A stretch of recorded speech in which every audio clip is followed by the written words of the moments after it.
नमस्कार दोस्तों, फिल्मी झरोका के इस बेहद खास कार्यक्रम आज के मेहमान में आपका स्वागत है। और आज जिनके किस्सों की पोटली लेकर मैं आपके सामने आया हूं, वो है हिंदी सिनेमा की कहानी कहने की दुनिया के सबसे बड़े जादूगर सलीम खान। जी हां, वही सलीम खान जिनकी लिखी एक एक लाइन, एक एक सीन और एक एक किरदार ने हिंदी फिल्मों को वो पहचान दी जिसकी छाया आज भी हमें हर बड़े पर्दे पर दिखाई देती है। 24 नवंबर उनका जन्मदिन, और आज का दिन जैसे खुद कह रहा है कि आइए उस सफर को सुने जो भोपाल की गलियों से शुरू होकर मुंबई की भीड़ में खोते खोते अचानक एक ऐसी ऊंचाई पर पहुंच गया जहां सिर्फ किस्मत नहीं, हुनर और जुनून लिखा होता है। दोस्तों, सलीम साहब एक रॉयल परिवार से आते थे। घर में तहजीब, अदब, शायरी, कहानियां, ये सब हवा में घुला रहता था और शायद यही माहौल उनके भीतर वो बीज बो गया जिसने आगे चलकर उन्हें भारतीय सिनेमा का धरोहर बना दिया। लेकिन मुंबई तक का सफर आसान नहीं था। वो फिल्म इंडस्ट्री में एक्टर बनकर आए थे, पर उन्हें जल्द ही समझ में आ गया कि कैमरे के सामने नहीं, कैमरे के पीछे बैठकर नॉट एक चेहरा बल्कि किरदार गढ़ने में उनका असली कमाल है। छोटे छोटे रोल करते हुए जब वो डायरेक्टर्स की बातचीत सुनते, स्क्रिप्ट की कमियां पकड़ते और सोचते कि अगर ये सीन मुझे लिखना होता तो मैं ऐसे करता, तब उन्हें खुद ही अंदाजा नहीं था कि उनकी यही आदत एक दिन बॉलीवुड की तस्वीर बदल देगी।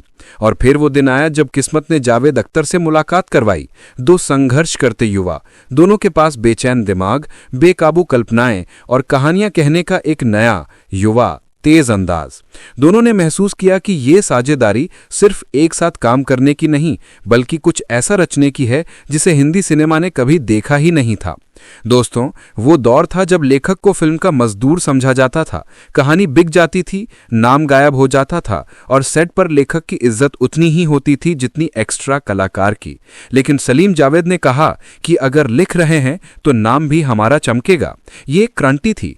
पहली बार किसी फिल्म में स्टोरी बाय सलीम जावेद लिखने की परंपरा शुरू हुई। शुरुआती फिल्में जैसे आनंद, हाथी मेरे साथी, इनमें उनका काम दिखाई दिया, लेकिन जो असली भूचाल आया वो तो जंजीर थी। दोस्तों, जंजीर सिर्फ एक फिल्म नहीं थी, वो एक युग की शुरुआत थी।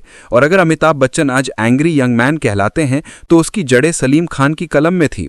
समाज में फैली नाइंसाफी से पैदा हुआ गुस्सा, एक आम आदमी की लड़ाई, वो कड़क बोलचाल, ये पुलिस स्टेशन है, तुम्हारे बाप का घर नहीं, इसने सिनेमा को ही हिला दिया।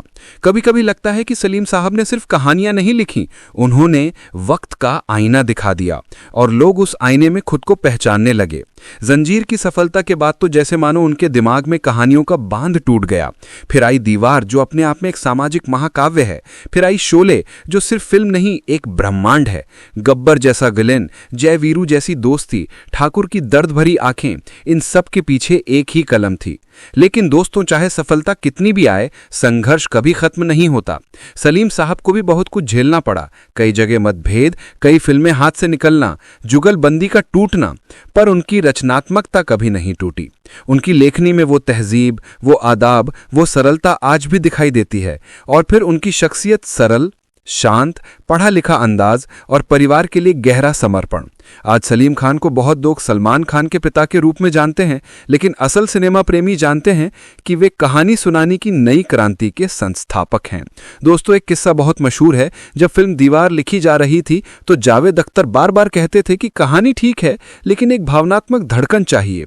तब सलीम खान ने कहा कि माँ इस फिल्म की आत्मा होगी। और यही वजह है कि फिल्म दीवार का एक डायलॉग, आज मेरे पास माँ है, सिर्फ एक संवाद नहीं बल्कि भारतीय भावनाओं का निचोड़ बन गया। एक और किस्सा है, जब फिल्म शोले की कहानी जब लिखी जा रही थी तो गब्बर सिंह का किरदार पहले सिर्फ एक सामान्य डकैत था, लेकिन सलीम खान ने कहा कि अगर विलेन याद नहीं रहेगा तो फिल्म नहीं कमजोर हो जाएगी। उसी दिन गब्बर का वो भयानक, डरावना, मनोरंजक व्यक्तित्व आकार लेने लगा। गब्बर की हंसी, उसके संवाद, कितने आदमी थे जो डर गया समझो मर गया, ये सब उनकी कलम का कमाल है। और हाँ, एक दिलचस्प बात, गब्बर का नाम असल में मध्य प्रदेश के चंबल घाटी के कुख्यात डकैत गब्बर सिंह गुर्जर से प्रेरित था, जिसे सलीम खान साहब ने असल में पढ़ा था। दोस्तों, उनकी कहानियां सिर्फ मनोरंजन नहीं थी, वो सामाजिक दस्तावेज थीं। दीवार मजदूर आंदोलनों की सच्चाई कहती थी, जंजीर समाज के अन्याय पर गुस्सा दिखाती थी, शोले रिश्तों का महाकाव्य थी। लेकिन जहां हर महानता होती है वहां विवाद भी होते हैं। सलीम और जावेद की जोड़ी जब अपने चरम पर थी तो उन्हें इंडस्ट्री में भगवान की तरह माना जाता था, लेकिन 1982 में ये साझेदारी टूट गई। वजह क्या थी? कई कहते हैं रचनात्मक मतभेद, कई कहते हैं शर्तों पर असहमति, लेकिन असलियत सिर्फ यही है कि दोनों अपनी अपनी दिशा में और बेहतर करना चाहते थे। अलग हुए लेकिन एक दूसरे की इज्जत कभी कम नहीं हुई। आप गौर करेंगे सलीम साहब के लिखे किरदार कभी काले सफेद नहीं होते थे, उनमें हमेशा एक ग्रे शेड होता था, थोड़ी अच्छाई, थोड़ा दर्द, थोड़ा गुस्सा, थोड़ा प्यार। यही वजह है कि इनके किरदार आज भी जीवित महसूस होते हैं।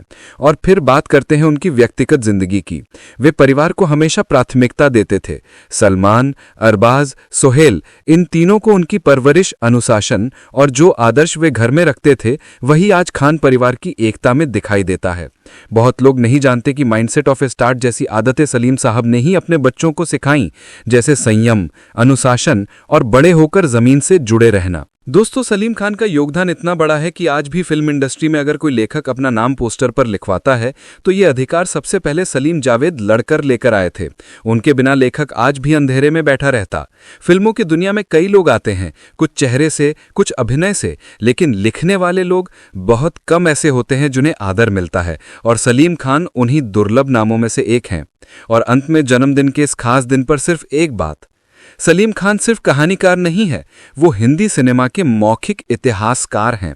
उन्होंने हमारे समाज को, हमारी भावनाओं को, हमारे सपनों को और हमारी कमजोरियों को सबको एक भाषा दी। दोस्तों, आज के इस दूसरे एपिसोड में भी हमने उनकी कहानी के कई पहलुओं को छुआ, पर सच कहूं, सलीम खान साहब का सफर इतना विशाल है कि हर शब्द, हर एपिसोड बस उन्हें सलाम ही करता है। तो चलिए, फिल्मी झरोका सलीम साहब के जन्मदिन की दिल से शुभकामनाएं देता है। कल फिर मिलेंगे एक नई दास्तान, एक नई जिंदगी की रौनक के साथ, सिर्फ फिल्मी झरोखा पर।